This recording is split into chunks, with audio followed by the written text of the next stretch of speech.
Innal hamdalillahi nahmaduhu wa nasta'inuhu wa nastaghfiruh wa na'udzu billahi min shururi anfusina wa min sayyiati a'malina. May yahdihillahu fala mudilla lahu wa may yudlil fala hadiya lahu. Asyhadu an la ilaha illallah wahdahu la syarika lahu wa asyhadu anna Muhammadan abduhu wa rasuluh la nabiyya ba'dah.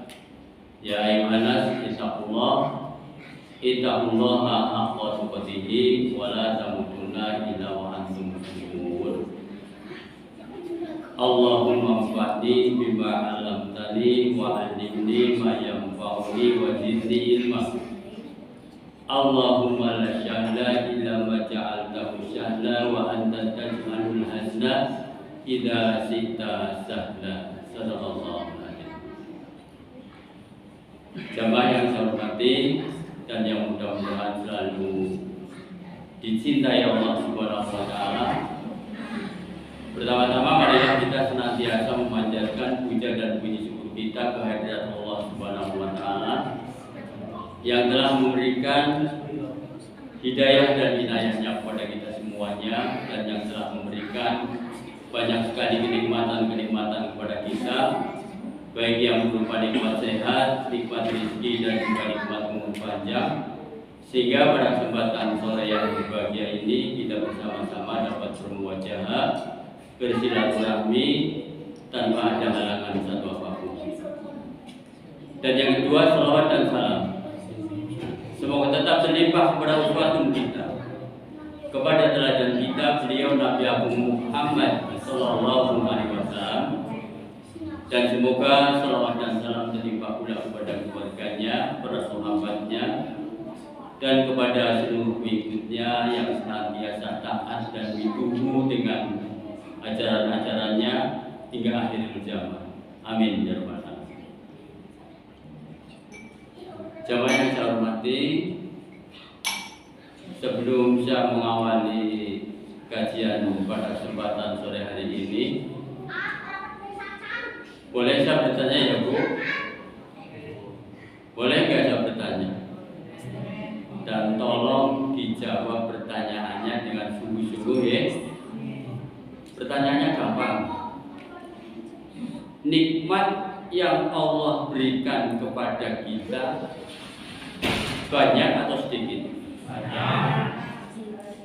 Banyak apa malah banyak banget? Banyak banget. Semacam apa macam-macam? Contohnya macam-macam. Nikmat sehat, nikmat rezeki, nikmat umur panjang, nikmat iman, nikmat kesempatan. Kalau nikmat-nikmat itu kita hitung, bisa atau tidak? Bisa atau tidak? Tidak bisa. Sebab Allah Subhanahu wa taala sudah berfirman, wala ta'udu nikmatallahi la tuhsuha. Jika kamu akan menghitung-hitung nikmat Allah, la tuhsuha. Allah sudah menjawab, tidak akan bisa menghitungnya. Maka pada kesempatan sore ini, marilah kita bersyukur atas segala nikmat yang telah Allah anugerahkan kepada kita semuanya. Di antaranya adalah nikmat kesempatan. Kita bisa dimudahkan langkahnya untuk menghadiri pengajian setiap hari Selasa ini, diringankan hatinya untuk melangkah ke masjid ini, untuk beribadah di masjid ini. Mudah-mudahan semua itu menjadi wasilah diampuninya segala dosa-dosa kita, dimudahkan segala permasalahan kita, dan mudah-mudahan kita akan ditinggikan hidup derajatnya oleh Allah Subhanahu wa taala. Amin ya rabbal alamin. Kita akan memulai pembahasan tentang nama-nama Allah yang mulia. Nama-nama Allah yang mulia itu biasanya disebut dengan apa? Asmaul. Jadi itu bisa dihadiah. Bisa jawab sih. Nama-nama yang termaktub di dalam Asmaul Husna, yaitu nama-nama Allah yang akan menumbuhkan pengagungan kita kepada Allah, yang akan menumbuhkan pengagungan adab kita kepada Allah Subhanahu wa Ta'ala. Itulah kalau kita mempelajari asma Allah atau Asmaul Husna. Di kajian ibu-ibu sering disampaikan, dibaca bersama-sama. Ya Allahu ya Rabbi ya Rahmanu ya Rahim ya Ayyul ya Qayyum, sampai selesai ibu itu sudah pada pinter-pinter.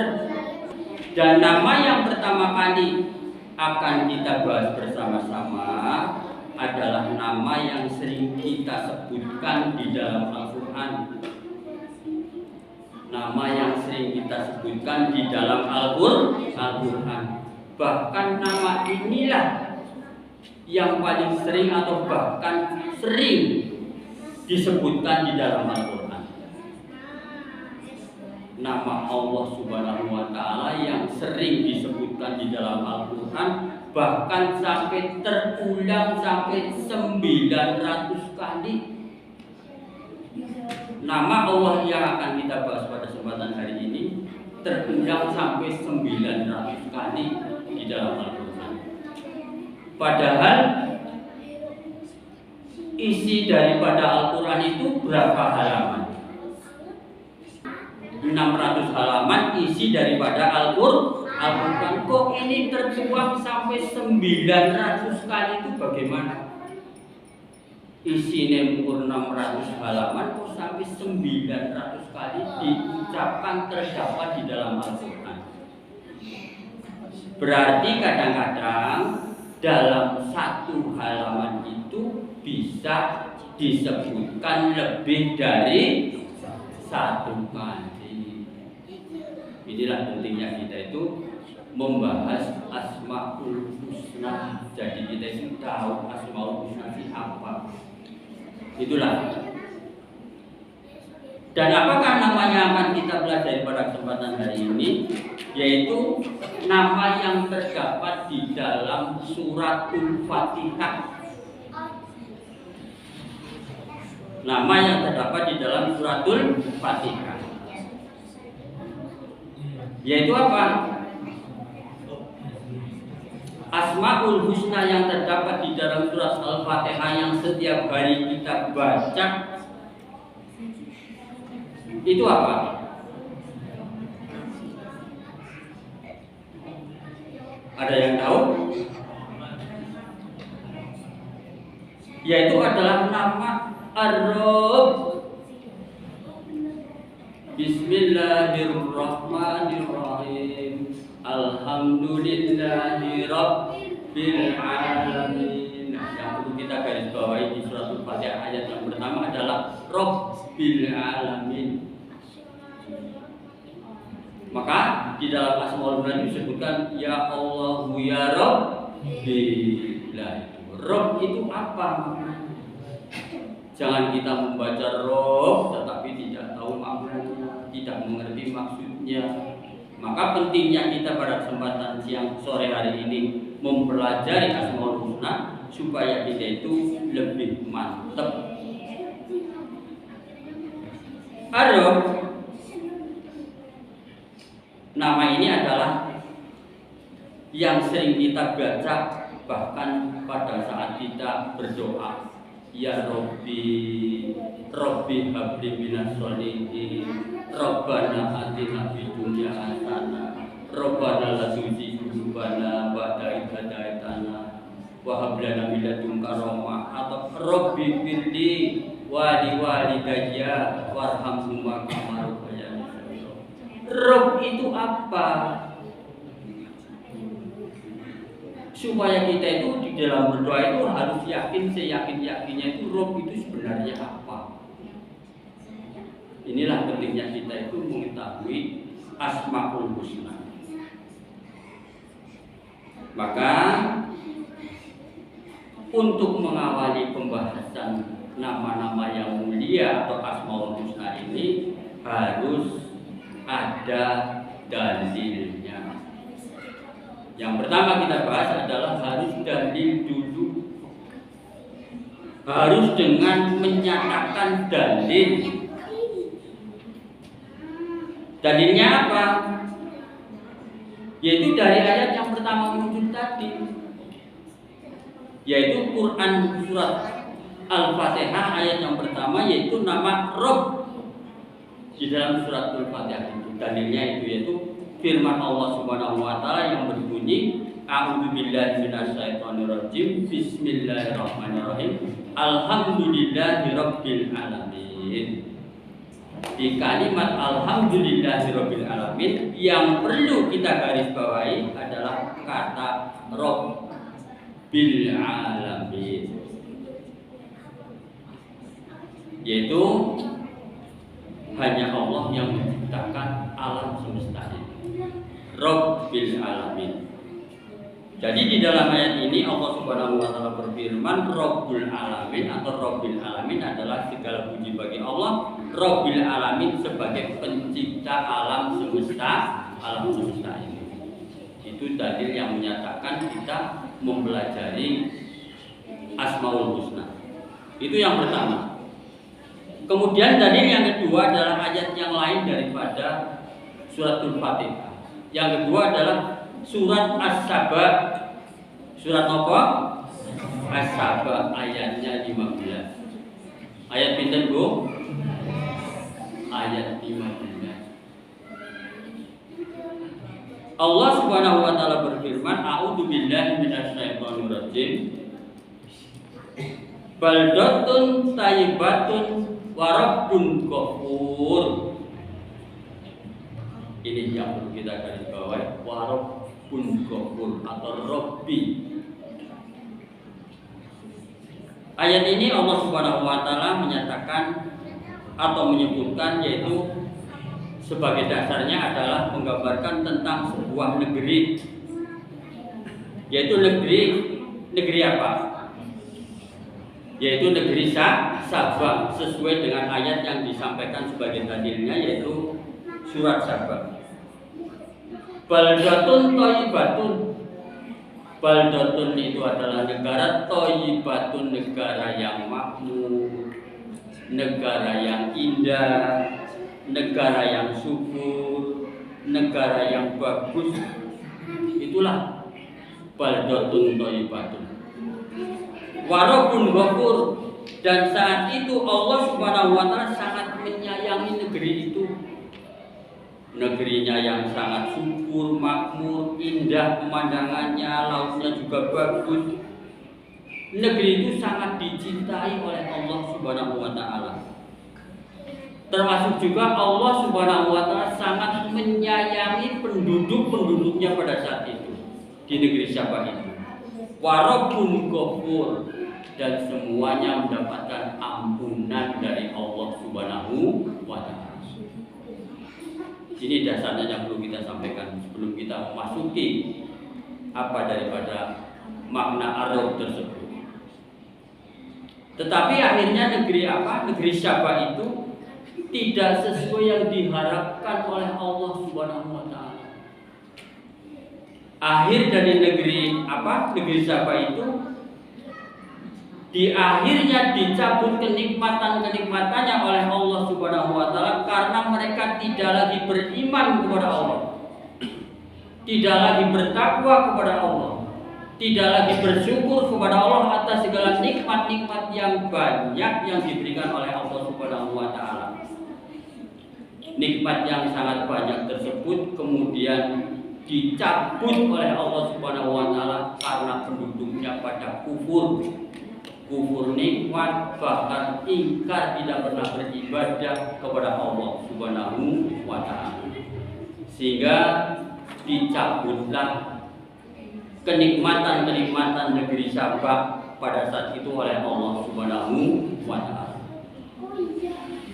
Ibu sekalian yang saya hormati, di negeri Sabah itu diceritakan hama saja nggak ada, Bu. Diceritakan, dikisahkan kalau mau panen negeri Sabah itu panen buah-buahan, nggak perlu memetik, orang dipetik, tetapi tinggal apa? tinggal ambil wadah lalu berjalan dari kebun sini sampai kebun sana, buahnya pada jatuh sendiri, tung ketumbuh. Hebat banget apa ora gue negeri gue? Hebatnya pol banget, malah hebat. Tetapi apa? Karena negeri itu lalu penduduknya ingkar kepada Allah, tidak bersyukur, malah bahkan kufur kepada Allah Subhanahu wa taala, maka dicabutlah kenikmatan-kenikmatan negeri tersebut oleh Allah Subhanahu wa taala. Nah, kalau kita bayangkan negara Indonesia sini kayak gua orang. Jawabannya apa saja? Ya wallahu a'lam lah, hanya Allah yang mengetahui, Mbak.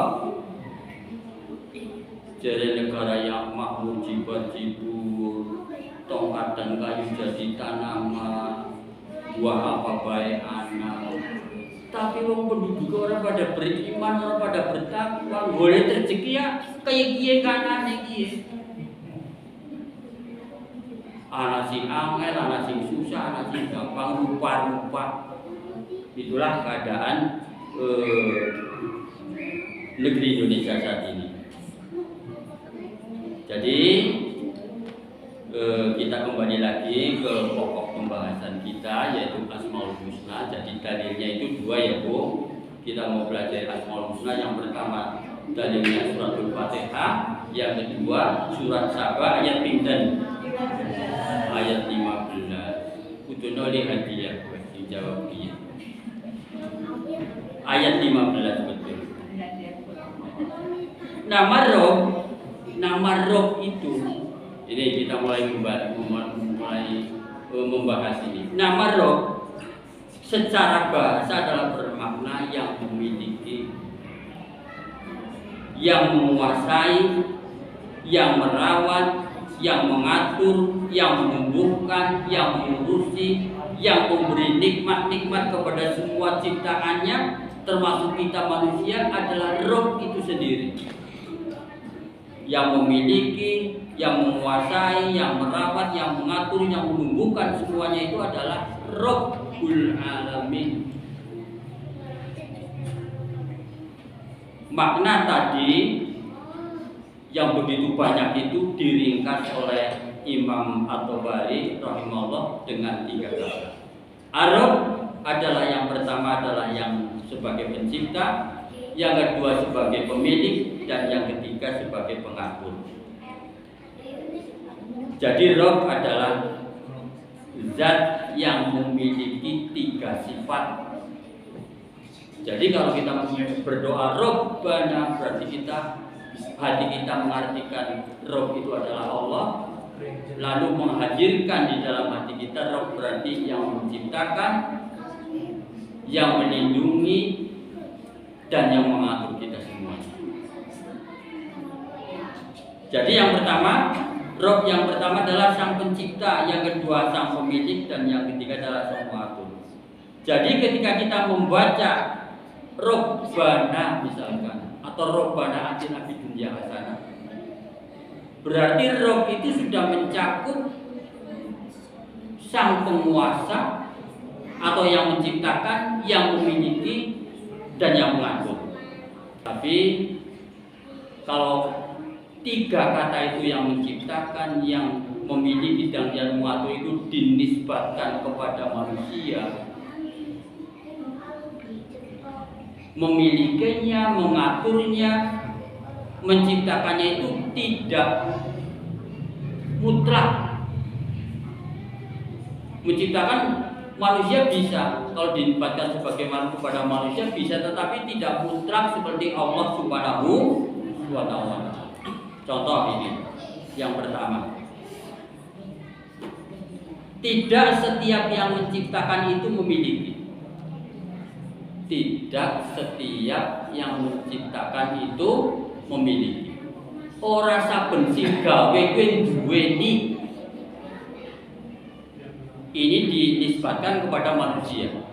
Tetapi kalau Allah yang menciptakan, yang memiliki, yang mengatur. Tetapi kalau manusia tidak sempurna. menciptakannya. Sebagai contoh ini, singkon kira-kira gamblang. Tukang batu lah, dia Pak Suko ya tukang batu padahal. Tukang batu. Tukang batu biasanya itu bikin apa? Bikin bangunan seperti rumah ya. Yang dibikin rumah siapa biasanya? Rumah orang lain. Dia yang bikin rumahnya, dia yang mendesain rumahnya, dia yang menciptakan rumahnya. Setelah rumah itu jadi, apa nasib tukang itu?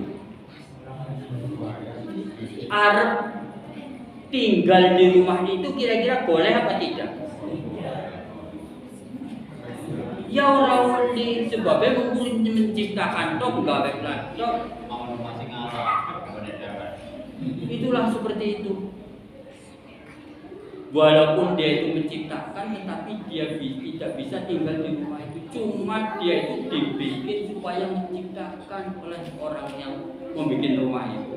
Itulah kalau yang menciptakan itu dinisbatkan kepada manusia, ditempelkan kepada manusia. Berbeda dengan kepada Allah Subhanahu wa Ta'ala. Jadi tukang itu boleh tidak tinggal di rumah itu? Ya orang di pun gawe tok diupahi maning. Baru gue terus gogok ye nyong sing gawe, ye nyong sing menciptakan kamu kene bae itu, kene bae ya ora undi. Nggih itu sebagai contoh seandainya yang menciptakan itu dinisbatkan kepada manusia. Seandainya yang memiliki itu dinisbatkan kepada manusia. Kalau Allah sih sudah jelas yang memiliki, yang mengatur dan menciptakan. Seandainya itu diberikan memiliki kepada manusia. Kita memiliki barang-barang, apakah barang-barang itu kita yang menciptakan, Bu? Apa contohnya?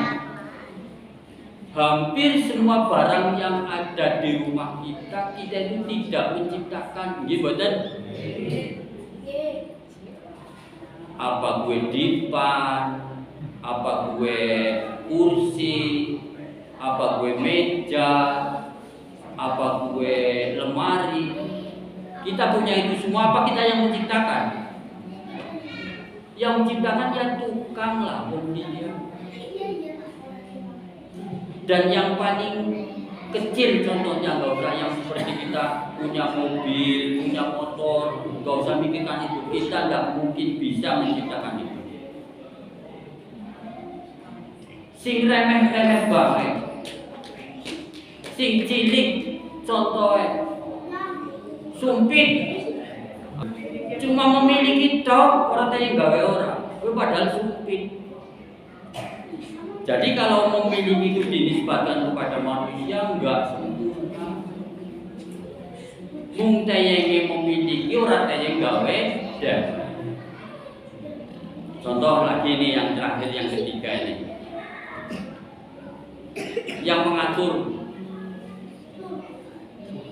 Tidak semua orang yang mengatur sesuatu dia miliki.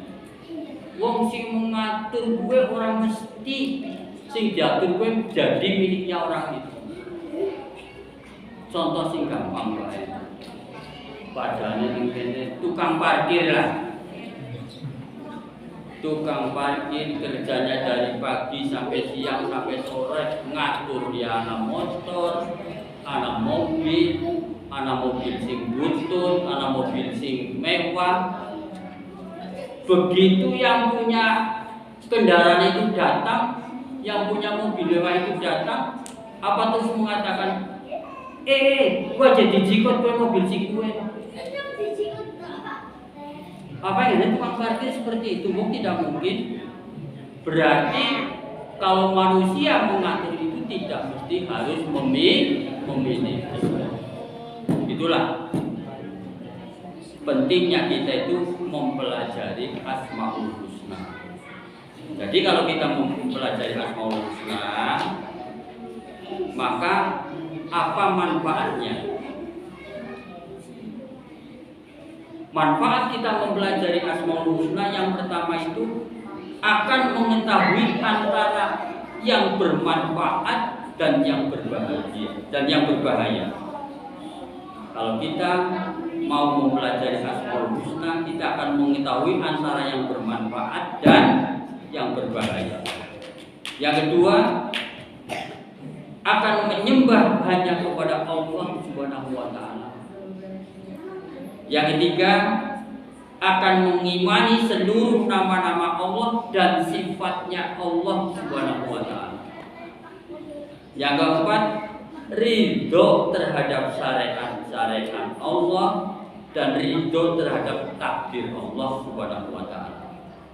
Yang kelima, semakin mencintai Allah Subhanahu wa taala dan mencintai yang dicintai oleh Allah Subhanahu wa taala. Dan yang keenam, bertawakal hanya kepada Allah Subhanahu wa taala. Mari kita tutup. Bismillahirrahmanirrahim. Subhanallahumma wa bihamdika asyhadu an la ilaha illa anta astaghfiruka wa atubu ilaik. Terima kasih, kurang lebihnya mohon maaf. Assalamualaikum warahmatullahi wabarakatuh.